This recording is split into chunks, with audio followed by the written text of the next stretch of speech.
अगर तुम यहाँ कंफ्यूज हो गए तो इसको ऐसे देखो, हमने इसे दो डिटर्मिनेंट में ब्रेक करना है ना, तो हमने दो डिटर्मिनेंट बना लिया। ठीक है, हमने पहले रो में देखा कि कॉमन एलिमेंट क्या है, तो पहले रो में हमने देखा कॉमन एलिमेंट है A1, यहाँ A1 स्क्वायर, फिर क्या यहाँ पे देखो इस एलिमेंट के साथ क्या मल्टीप्लाई है 1, तो 1 भी हम कॉमन बोल सकते हैं, 1 1 1 -2A1 -2A1 उसको हमने यहाँ पे रो वाइज लिख दिया। कॉलम वाइज भी लिख सकते हो 1 और यहाँ क्या लिख दिया -2A1। ठीक है, उसके बाद सेकेंड कॉलम में आ गए, सॉरी सेकेंड रो में आ गए, क्या हमारा common A2 square 1 into -2A2। फिर थर्ड रो में आ गए, क्या कॉमन है A3 स्क्वायर 1 एंड -2A3। ठीक है, ऐसे लिख लिया। अब कॉलम वाइज देखा, कॉलम वाइज में क्या कॉमन है, इसमें पहले इस एलिमेंट को देखो, ये जो प्लस के साथ है ना, इस एलिमेंट को देखो, सब में 1 1 1 कॉमन है पहले इसमें, तो उसको हमने 1 लिख लिया। उसके बाद क्या कॉमन है, B1 स्क्वायर कॉमन है, तो B1 स्क्वायर लिख लिया। उसके बाद क्या कॉमन है, B1 कॉमन है, तो B1 लिख लिया, ऐसे लिख लिया। फिर सेकंड कॉलम में आ गए, पहले का जो सम है ना, इसमें देखो 1 कॉमन है, 1 लिख लिया। उसके बाद क्या कॉमन है, B2 स्क्वायर लिख लिया। उसके बाद क्या कॉमन है, B2 लिख लिया। फिर यहां से क्या मिल गया हमें 1 B3 स्क्वायर B3, ऐसे लिख लिया। ठीक है, अब ये दो डिटर्मिनेंट में ब्रेक हो गया। अब इसे सॉल्व कर लेते हैं। सबसे पहले -2 को हमने बाहर कर लिया। ठीक है, उसके बाद -2 को बाहर कर लिया तो हमें क्या मिल गया, A1 square 1 A1, A2 square 1 A2, फिर हमें क्या मिल गया A3 स्क्वायर 1 एंड A3, ऐसे मिल गया। ठीक है, इसके बाद हमने क्या किया कि यहां पे 1, इसके फर्स्ट और सेकंड कॉलम को ना, सॉरी सेकंड और थर्ड कॉलम को इंटरचेंज कर दिया तो ये प्लस हो जाएगा। 1 B1 स्क्वायर हो गया, 1 B2 स्क्वायर हो गया, 1 B3 स्क्वायर हो गया। ठीक है, ऐसे लिख लिया हमने। अब यहां पे हमने क्या किया कि फर्स्ट कॉलम को सेकंड कॉलम और थर्ड कॉलम पे के ऊपर रोल ओवर करा दिया। ठीक है, रोल ओवर ऑलरेडी बता रखा है, कितने कॉलम पे रोल ओवर हुआ, 2 कॉलम पे, तो -1 टू द पावर 2 आ जाएगा। तो -1 टू द पावर 2 क्या होगा 1, तो इसका मतलब क्या है कि सीधे इसको हमने उठाया, इसको फर्स्ट और थर्ड कॉलम पे रोल ओवर करा दिया, तो इस कॉलम को हमने ऊपर उठाया, इस 2 कॉलम को इधर भेजा, इसको ले जाके थर्ड कॉलम पे डाल दिया, तो क्या हो जाएगा 2, ये क्या हो जाएगा 1 1 1, और यहाँ क्या हो जाएगा, ये हो जाएगा A1 A2 A3, और ये क्या हो जाएगा A1 square A2 square A3 square, ऐसे हो गया। ठीक है, और ये क्या हो गया 1 1 1 B1 B2 B3, ये हो गया B1 square B2 square B3 square, ऐसे हो गया ना।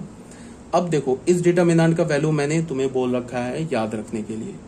इसका डिटर्मिनेंट ऐसे बताया था ना, 1x square 1y 1y square 1z square, इसका वैल्यू क्या बताया था, x minus y y minus z z minus x. तो ये क्या हो जाएगा 2, ये क्या हो जाएगा A1 माइनस A2, ये क्या हो जाएगा A2 माइनस A3, ये क्या हो जाएगा A3 minus A1 cyclic order में। फिर ये क्या हो जाएगा B1 माइनस B2, और ये क्या हो जाएगा B2 माइनस B3, और ये क्या हो जाएगा B3 माइनस B1, हमारा हेंस प्रूफ हो गया। ठीक है, अब बच्चों आ जाओ क्वेश्चन नंबर 2 में।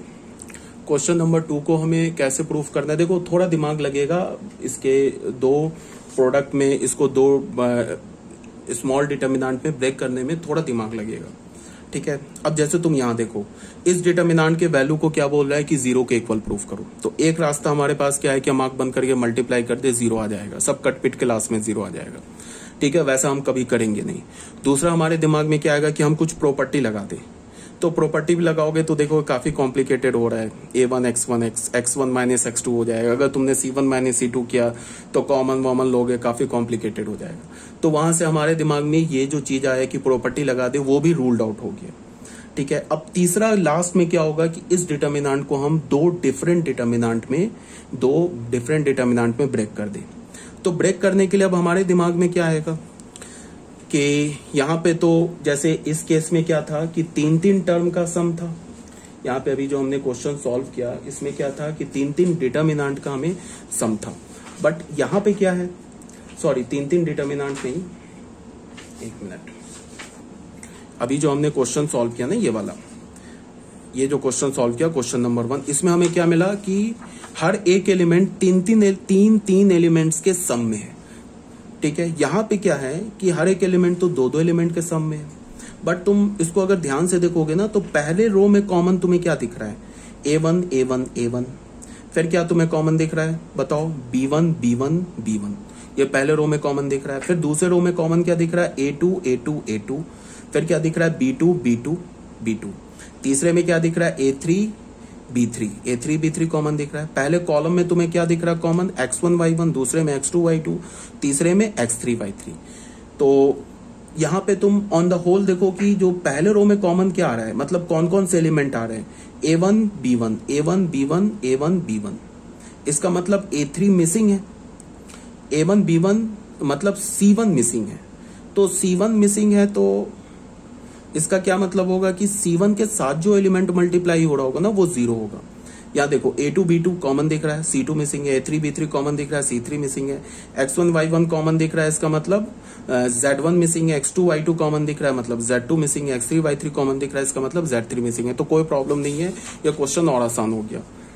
अब तुम देखो, पहले में यहाँ का मैंने पहला एलिमेंट उठाया, देखो यहां से मैंने इस एलिमेंट को उठाया, इसका पहला एलिमेंट हमें क्या दिख रहा है? A1 है, ठीक है, फिर B1 है, तो A1 B1 बना दिया। तीसरा एलिमेंट प्लस के साथ एक और लिखा होना चाहिए, तो उसमें हमने क्या बोला कि उसका जो तीसरा एलिमेंट है वो 0 है, तो यहां हमने 0 कर दिया। फिर यहाँ पे क्या होगा? A2 B2 रख दिया, फिर 0 कर दिया। फिर क्या होगा? A3 B3 रख दिया, फिर 0 कर दिया। यहाँ पे X1 Y1 रखा, यहाँ 0 कर दिया। तो ऐसे करके दो डिफरेंट डिटर्मिनेंट में ब्रेक हो गया। तो ये देखो, थर्ड कॉलम भी 0 हो गया, यहाँ भी थर्ड कॉलम 0 हो गया, तो 0 × 0 0 हो गया। ठीक है, अब आ जाओ बच्चों क्वेश्चन नंबर 3 में। क्वेश्चन नंबर 3 में क्या है? ये क्वेश्चन नंबर 3 ऑलरेडी मैंने करवा रखा है आप लोगों को, शायद फैक्टर थ्योरम से करवाया है या फिर तुम्हें प्रॉपर्टीज ऑफ डिटर्मिनेंट, किसी एक टाइप से क्वेश्चन ऑलरेडी करवा रखा है। ठीक है, बट हमें यहाँ क्या करना है? इसको प्रोडक्ट ऑफ द डिटर्मिनेंट से सॉल्व करना है। अब हमने फिर क्या किया, देखा कि पहले रो में क्या है, तो पहले रो में तुम्हें क्या दिख रहा है? पहला रो जो है ना वो कुछ इस टाइप का है ना, पहला रो जो है वो इस टाइप का लिखा है। तुम ऐसे देखो, B प्लस C है ना, B प्लस C को तुम क्या लिख सकते हो? इसको लिख सकते हो 1 या 0 × A plus B plus C, ऐसे लिख सकते हो ना। अब दूसरा एलिमेंट क्या है? C प्लस A, तो C प्लस A को तुम क्या लिख सकते हो? C plus 0 × B plus A, या फिर तुम इसको ऐसे भी लिख सकते हो, बोल सकते हो कि 0 × A plus 1 × B plus 1 × C, ऐसे लिख सकते हो। इसको क्या लिख सकते हो? 1 × C plus 0 × B plus 1 × A, ऐसे लिख सकते हो। फिर तीसरे में क्या दिख रहा है तुम्हें? A plus B, A plus B को तुम कैसे लिख सकते हो? 1 × A plus 1 × B plus 0 × C, ऐसे लिख सकते हो ना। ठीक है, तो पहले रो में अगर हम कॉमन देखें तो पहले रो में कॉमन क्या दिख रहा है हमें? पहले रो में हमें कॉमन दिख रहा है, ये देखो ABC दिख रहा है ना। देखो यहां पे क्या है, इस एलिमेंट को तुम देखो, B, यहां B दिख रहा है कॉमन तुम्हें, यहां भी दिख रहा है कॉमन। ठीक है, बट यहां B कॉमन नहीं है, तो इसका क्या मतलब है कि यहाँ जो B है उसके साथ क्या मल्टीप्लाई है? 0 मल्टीप्लाई है। देखो बच्चे, ये थोड़ा यहाँ दिमाग लगेगा। अगर ये 3/3 होता ना, हर एक एलिमेंट 3 एलिमेंट के सम में होता, तब तो हमें इजिली हम लोग दिख जाता है, जैसा भी हमने पहले क्वेश्चन में देखा है। बट यहाँ पे 2 का सम है, तो पहले रो में ABC ही कॉमन है, बिकॉज हम इसके पहले रो को कैसे लिख सकते हैं? पहले रो में क्या, पहले रो को हम लोग ऐसे नहीं लिख सकते, इसका पहले रो को लिख सकते हैं 0 × A plus B plus C, ऐसे लिखा इस B प्लस C को। फिर ये C प्लस A को हमने कैसे लिखा? ऐसे लिखा 0 × B plus 1 × C plus 1 × A। फिर यहाँ A प्लस B को क्या लिखा? A × 1 plus B × 1 plus C × 0, ऐसे लिख लिया। ठीक है ना, तो पहले रो में क्या तुमको कॉमन दिख रहा है? ABC, हर में दिख रहा है ABC। ठीक है, तो यहां से हमने क्या किया? ABC लिख लिया। उसके बाद अगर तुम ऐसे करके कॉलम में देखोगे तो एबीसी लिख लिया। दूसरे रो में क्या कॉमन दिख रहा तुम्हें, पी क्यू आर, तो पी क्यू आर लिख लिया। तीसरे रो में कॉमन क्या दिख रहा है, एक्स वाई जेड, वो एक्स वाई जेड लिख लिया। अब हमें क्या चाहिए, हमें तो ये बी प्लस सी चाहिए ना, तो बी प्लस सी के लिए हमें करना क्या होगा कि ये बी प्लस सी कैसे मिलेगा, ये बी और सी ये तो दोनों 1 1 से मल्टीप्लाई होना चाहिए अगर हम रो वाइज मल्टीप्लाई करें, बट ये ए किससे मल्टीप्लाई होना चाहिए, 0 से। तो हमने यहाँ पे क्या किया, जो सेकंड डिटर्मिनेंट है उसके इस दो एलिमेंट को तो हमने 1 1 बना दिया, बट इसको 0 बना दिया। तो देख लो पहला रो और यहाँ पहला रो मल्टीप्लाई करो, आ जाएगा ये बी प्लस सी। ठीक है, अब इस पहले रो को तुम दूसरे रो के एलिमेंट से मल्टीप्लाई कर लो, देख लो क्यू क्यू प्लस आर आ जाएगा। फिर इसी पहले रो को तुम तीसरे रो के एलिमेंट से मल्टीप्लाई कर लो, देख लो 0 से x चला जाएगा, y प्लस जेड आ जाएगा। अब मैंने बोला ना कि हम मल्टीप्लाई तो रो वाइज करें, बट एलिमेंट्स को हम कॉलम वाइज भी लिख सकते, तो यहाँ पे देख लो पहला कॉलम बन गया ना। अब हम लोग क्या करेंगे कि अब इसका दूसरा कॉलम बनाएंगे। तो दूसरा कॉलम कैसे बनाएंगे, दूसरा कॉलम हम इसी को देख के बना सकते, इस एलिमेंट को देख के बना सकते दूसरा कॉलम, या तुम बोलो कि सेकंड कॉलम को देख के बना सकते दूसरा कॉलम। कैसे, तुम इसको देखो, यहां पे क्या है, सी के साथ क्या लिखा हुआ है 1, तो वो 1 लिख दिया। अब सी के बाद ए के साथ क्या लिखा है, सी के बाद तुम ए के साथ क्या लिखा है 0, तो सी ए के साथ तो 1 लिखा है, बट आना क्या चाहिए सी प्लस ए। तो ये सी प्लस ए कैसे आएगा, तुम ऐसे देखो सी प्लस ए कैसे आएगा, जब ये तो एलिमेंट ये डिटर्मिनेंट बना लिया ना, अब सी प्लस ए कैसे आएगा, जब बी हमारा 0 से मल्टीप्लाई हो रहा हो, तो बी 0 से मल्टीप्लाई होगा तो यहां 0 बना लेंगे। ठीक है, अब तुम देखो 1 इंटू ए plus 0 into B plus 1 into c, ये क्या बन जाएगा सी प्लस ए।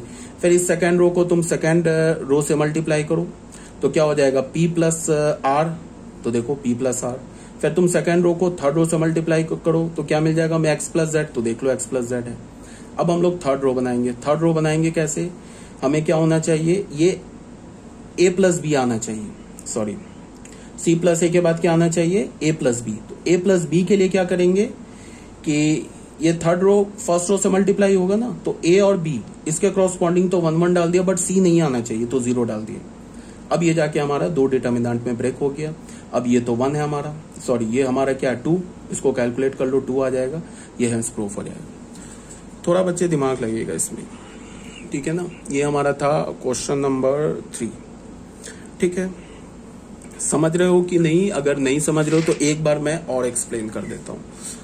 देखो हमने, अगर तुम इसको और अच्छे से लिखना चाहते हो ना, तो तुम इसको ऐसे देखो, इसको हमने ऐसे लिख लिया, क्यू प्लस आर है ना, तो इसको हमने ऐसे लिख लिया कि 1 into q plus 1 into r plus 0 into p, ऐसे लिख लिया।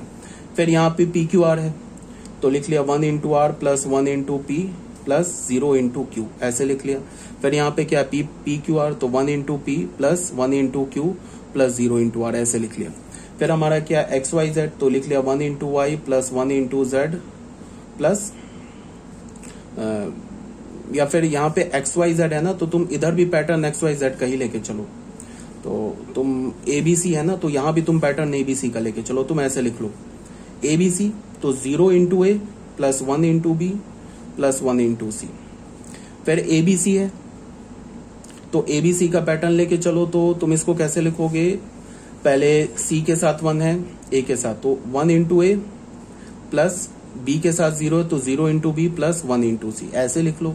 फिर एबीसी, तो 1 इंटू ए plus 1 into B plus 0 into C, ऐसे लिख लो। फिर यहाँ पे क्या पी क्यू आर का यहाँ पैटर्न है ना, पी क्यू आर, तो 0 into p plus 1 into q plus 1 into r. फिर पी क्यू आर है, तो 1 into p plus 0 into q plus 1 into r. फिर क्या है 1 into p plus 1 into q plus 0 into r, ऐसे लिख लिया। फिर यहाँ क्या एक्स वाई जेड का पैटर्न है, तो यहाँ पे हमने एक्स को लिख लिया 0 into x plus 1 into y plus 1 into z, और एक्स तो 1 into x plus 0 into y plus 1 into z, और यहाँ पे क्या है x 1 into x plus 1 into y plus 0 into z. इतना करना नहीं है, बट समझाने के लिए बता रहा हूँ।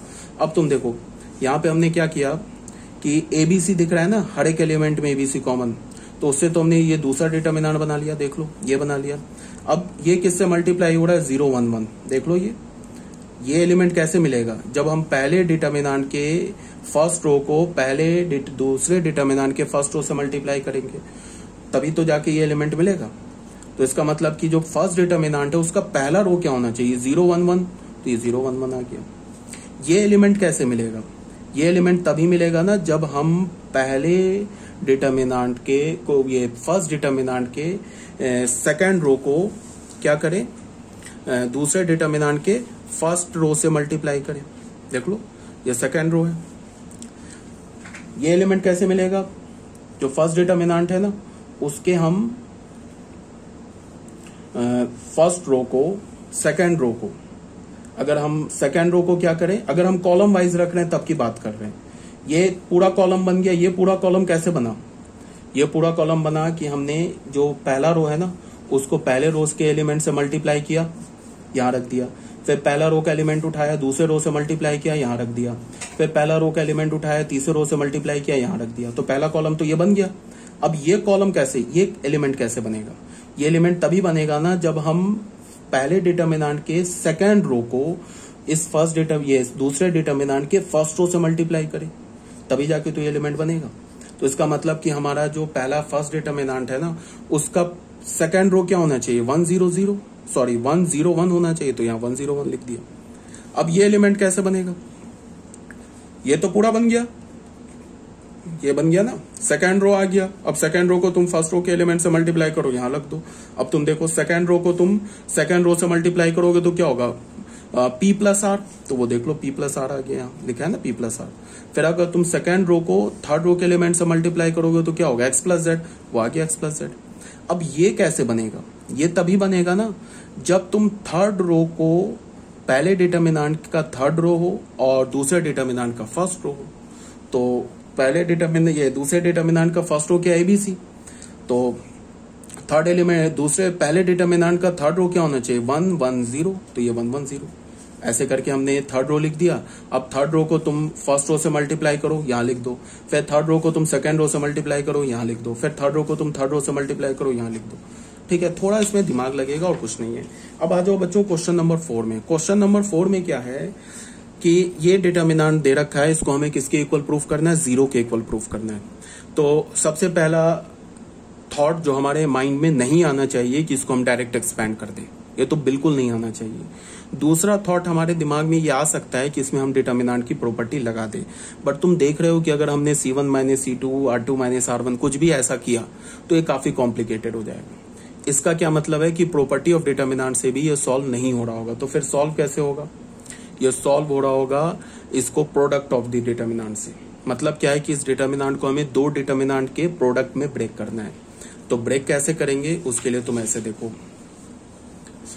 एक बार मैंने ये लिखा, उसके बाद पूरा मैंने इसको खोल दिया। देखो क्या हमारे पास cos a माइनस पी, ये क्या होगा cos a cos p plus sin a sin p। ये पूरे को मैंने एक्सपैंड कर दिया फॉर्मूले से, फॉर्मूला तो आता ही होगा। अब तुम इसको फिर देखो कि ऐसे तुम देखो कि पहले रो में क्या दिख रहा है कॉमन, एंगल में क्या कॉमन है, ए, दूसरे में बी और तीसरे में सी, और फर्स्ट कॉलम में पी है, दूसरे कॉलम में क्यू है, तीसरे कॉलम में आर है। ठीक है, तो इसमें क्या आ जाएगा कॉमन, पहले रो में क्या कॉमन आ जाएगा, ए के क्रॉसपॉन्डिंग कॉमन आ जाएगा cos a sin a cos a sin a cos a sin a, दूसरे में cos b sin b और तीसरे रो में cos c sin c। अब यहाँ पे फर्स्ट कॉलम में तो p है, यहाँ q है, यहाँ r है, तो क्या आ जाएगा common, cos p sin p cos q sin q cos r sin r, ये कॉमन आ गया।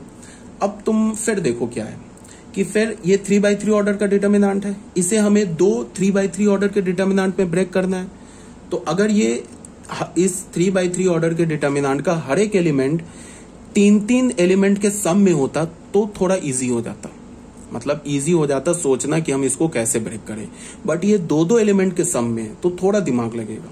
कैसे, वो देखो, हमने रो वाइज देखा, क्या कॉमन दिख रहा है, cos a sin a। इसमें क्या कॉमन है, cos a, यहां cos a है, यहां दूसरे में क्या sin a, तो cos a लिख दिया, sin a लिख दिया। एक तीसरा एलिमेंट आ रहा होगा 0, उसको हमने यहां 0 लिख दिया। यहां पे होगा ना प्लस 0 इंटू समथिंग, तो इसको 0 कर दिया। ठीक है, तो ऐसा करने से क्या हो गया कि ये पहला रो बन गया। अब फिर हमने कॉलम वाइज यहां देखा, कॉलम में क्या है कॉमन, इसमें जो पहला सम है उसमें कॉमन क्या दिख रहा है, कॉस पी, तो वहां कॉस पी बना दिया। दूसरे कॉलम में क्या दिख रहा है हमें, कॉस पी और साइन पी दिख रहा है ना कॉमन पहले कॉलम में, तो कॉस पी साइन पी बना दिया, यहां 0 कर दिया। दूसरे कॉलम में क्या दिख रहा है, कॉस क्यू साइन क्यू, तो यहाँ कॉस क्यू साइन क्यू लिख दिया, यहाँ 0 लिख दिया। इसको तुम चाहो तो कॉलम वाइज भी लिख सकते थे। तीसरे कॉलम में हमें क्या कॉमन दिख रहा है, यहाँ पे दिख रहा है हमें कॉस आर और साइन आर, तो कॉस आर और साइन आर लिख दिया, 0 हो गया। ठीक है, अब मल्टीप्लाई करके तुम देख लो, पहला रो उठाओ और इसका पहला रो उठाओ, क्रॉसपॉन्डिंग एलिमेंट्स मल्टीप्लाई करके देख लो, ये आ जाएगा। फिर इसका पहला ही रो उठा के रखो और इसका दूसरा रो उठाओ, तो कॉस ए कॉस क्यू, तो देखो ये आ जाएगा कॉस ए कॉस क्यू। फिर क्या हो जाएगा, साइन ए साइन क्यू, यहाँ आ गया साइन ए साइन क्यू, प्लस 0 इंटू 0, 0 हो गया यहाँ पे। फिर पहला रो लो, तीसरा रो के क्रॉसपॉन्डिंग एलिमेंट से मल्टीप्लाई करो, ये मिल जाएगा हमें, तो ये भी 0 हो गया, ये भी 0 हो गया, ऑन द होल इसका वैल्यू क्या हो गया, 0। ठीक है, अब बच्चे आ जाओ क्वेश्चन नंबर 5 में। क्वेश्चन नंबर 5 में क्या बोल रहा है कि प्रूव दैट इस डिटर्मिनेंट का whole square is equal to this is equal to this is equal to this. मतलब ये कुछ something like alpha is equal to beta is equal to gamma is equal to delta type है। ठीक है, तो हम कैसे सॉल्व करेंगे, हमने क्या किया, इसको उठाया, इसका स्क्वायर लिखा हुआ है, इसका मतलब है कि दिस इनटू दिस है, ये 2 मल्टीप्लाई किया हुआ है, मल्टीप्लाई हमने इसको कर दिया, रो वाइज मल्टीप्लाई कर दिया। तो मल्टीप्लाई करने से हमें क्या मिल गया, ये सेकंड वाला जो डिटर्मिनेंट है ना, बी स्क्वायर प्लस सी स्क्वायर है बी, ये मिल गया हमें। ठीक है, मल्टीप्लाई करने पे ये मिल गया। उसके बाद फिर हमने क्या किया, तो हो गया ये वाला चीज किसके इक्वल हो गया, प्रूफ, इसके इक्वल हो गया प्रूफ। ठीक है, सिंपली इसका स्क्वायर था, इसका स्क्वायर था, इसको हमने लिखा क्या, दिस डिटर्मिनेंट इनटू दिस, इसके इक्वल होगा स्क्वायर के। अब इसको सिंपली हमने रो वाइज मल्टीप्लाई किया तो हमें ये मिल गया, तो ये इसके इक्वल प्रूफ हो गया। अब क्या है कि डेल्टा हमने माना इसको, ये जो पहला डिटर्मिनेंट दे रखा है ना, ये डिटर्मिनेंट जिसका स्क्वायर दे रखा है, इसको हमने डेल्टा मान लिया। ठीक है, इसको हमने डेल्टा माना। अब हमने इसका डेल्टा डैश लिखा, तो डेल्टा डैश लिखेंगे तो हमें क्या मिलेगा, डेल्टा डैश लिखेंगे कैसे, 0 को इसके कोफैक्टर से मल्टीप्लाई करेंगे, 0 को इसके कोफैक्टर से रिप्लेस करेंगे, तो 0 का कोफैक्टर क्या होगा, पहला कॉलम छोड़ दिया, पहला रो छोड़ दिया, तो 0 इंटू माइनस ए स्क्वायर, तो माइनस ए स्क्वायर आ गया। तो अगर तुम इस डिटर्मिनेंट के हर एक एलिमेंट को इसके कोफैक्टर से मल्टीप्लाई करोगे तो तुम्हें ये डेल्टा डैश, ये डिटर्मिनेंट मिलेगा। और यही डेल्टा डैश किसके इक्वल है, देख लो, इस डिटर्मिनेंट के इक्वल है। इसका क्या मतलब है कि ये जो डिटर्मिनेंट लिखा है ना, ये इस डिटर्मिनेंट को अगर तुम इस डिटर्मिनेंट के एलिमेंट को तुम अगर इसके कोफैक्टर से रिप्लेस कर दोगे तो ये डिटर्मिनेंट आ जाएगा। ठीक है, तो यहां पे हमें क्या पता चल रहा है कि डेल्टा डैश ये आ गया। अब हमारे पास क्या रिलेशन है, delta dash is equal to क्या होगा, डेल्टा टू द पावर 3 - 1, क्यों, बिकॉज डेल्टा का ऑर्डर क्या है 3, तो delta dash is equal to delta to the power n - 1, तो डेल्टा डैश क्या हो जाएगा, delta to the power 3 - 1 delta square, ये प्रूफ हो गया। ठीक है, उसके बाद हमने क्या किया कि फिर इस डिटर्मिनेंट को देखो, ये डिटर्मिनेंट फिर सर्कुलेंट डिटर्मिनेंट बताया था ना मैंने, ऐसा डिटर्मिनेंट ABC 2FGH वाला, ऐसा डिटर्मिनेंट तुम लोगों को बताया था मैंने, ये डिटर्मिनेंट बताया था ना ऐसा, ABC HGF, इसका वैल्यू क्या बताया था, ये डिटर्मिनेंट बताया था। या फिर एक इसको ABC में भी हमने लिखा था, इसको हमने क्या बोला था, ABC plus 2FGH minus AF square minus BG square minus CH square, ऐसे बोला था इसका वैल्यू। एक ये भी डिटर्मिनेंट बताया था ABC, और यहाँ पे एक डिटर्मिनेंट ऐसा भी बताया था मैंने, ABC BCA CAB, ऐसा बताया था डिटर्मिनेंट। ठीक है, ये किसके इक्वल बताया था तुम्हें, 3ABC minus A cube minus B cube minus C cube, ये दोनों डिटर्मिनेंट सर्कुलेंट डिटर्मिनेंट में बता रखा है। ये एक्चुअल कुछ नहीं है कि इस डिटर्मिनेंट को तो मैंने ऑलरेडी बोला है इंपॉर्टेंट है, पेयर ऑफ स्ट्रेट लाइन का कंडीशन है। अगर ये डिटर्मिनेंट 0 के इक्वल हो गया तो जो हमारा जनरल डिग्री है ना 2 डिग्री का जो इक्वेशन है वो किसे रिप्रेजेंट करेगा, पेयर ऑफ स्ट्रेट लाइन को। तो ये तो याद ही रखना है। इसमें अगर तुमने H को B से रिप्लेस कर दिया, H को B से रिप्लेस कर दिया, G को C से रिप्लेस कर दिया, F को A से रिप्लेस कर दिया, तो ये आ जाएगा। मतलब यहाँ पे तुम क्या करो, H को B से और G को C से और F को A से रिप्लेस करोगे तो ये वैल्यू आ जाएगा। अब तुम देखो ये भी सेम डिटर्मिनेंट लिखा हुआ है, ये जो डिटर्मिनेंट है ना ये भी देखो 0 0 सर्कुलेंट डिटर्मिनेंट है, 0 CB, फिर क्या होगा C 0 A B A 0। तो यहाँ पे तुम अगर वैल्यू रखोगे ना इसका, जैसे यहाँ पे क्या है, A का वैल्यू क्या है, यहाँ पे तुम ऐसे देख लो, यहाँ पे तुम वैल्यू रखोगे ना ABC का, ठीक है, तो ये तुम्हें मिल जाएगा, ये डिटर्मिनेंट मिल जाएगा, ठीक है, -0 -0 -0 ऐसा मिल जाएगा, ठीक है। तो यहां से क्या हो जाएगा, इसका स्क्वायर है तो क्या हो जाएगा 4A² B² C², ठीक है। तो फ्रॉम 1 2 and 3, ये 1 मान लिया, 2 मान लिया, 3 मान लिया, हेंस प्रूफ हो जाएगा, ठीक है। इसमें मैंने ऑलरेडी बताया कि मल्टीप्लीकेशन ऑफ डिटर्मिनेंट जो है थोड़ा मतलब दिमाग लगेगा, बट आप क्वेश्चन सॉल्व कर लोगे, 2-4 क्वेश्चन सॉल्व कर लोगे तो ये क्लियर हो जाएगा, इसमें कोई डाउट नहीं होगी। आई थिंक समझ में आ रहा होगा क्या बोला जा रहा है, ठीक है। तो इसमें तुम, या फिर तुम्हें अगर ये समझ में नहीं आया तो तुम इस डिटर्मिनेंट को सीधे क्या कर लो, तुम इवेलुएट कर लो, या फिर तुम ऐसे देखो कि इसमें ना तुम अगर यहाँ पे ऐसे देख लो, A की जगह क्या लिखा हुआ है 0, तो A की जगह 0 लिखा है, तो A की जगह 0 है तो यहाँ देखो, यहाँ 0 है, यहाँ A है, तो A की जगह 0 है तो ये वाला टर्म 0 हो गया, ये टर्म 0 हो गया, और फिर क्या हमारे पास B की जगह भी 0 है तो ये वाला भी टर्म 0 हो गया, ठीक है। फिर क्या हमारा C की भी जगह 0 है तो ये भी टर्म 0 हो गया।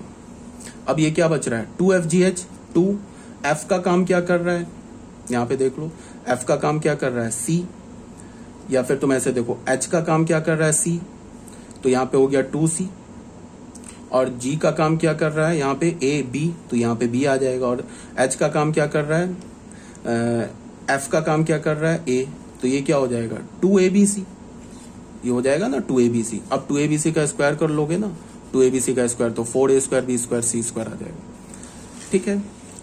तो ये अगर ये समझ में नहीं आया तो फिर तुम डायरेक्ट क्या करो कि ये तो सिंपल सा डिटर्मिनेंट है, इसको इवेल्युएट कर लो, स्क्वायर करोगे 4A² B² C² आ जाएगा।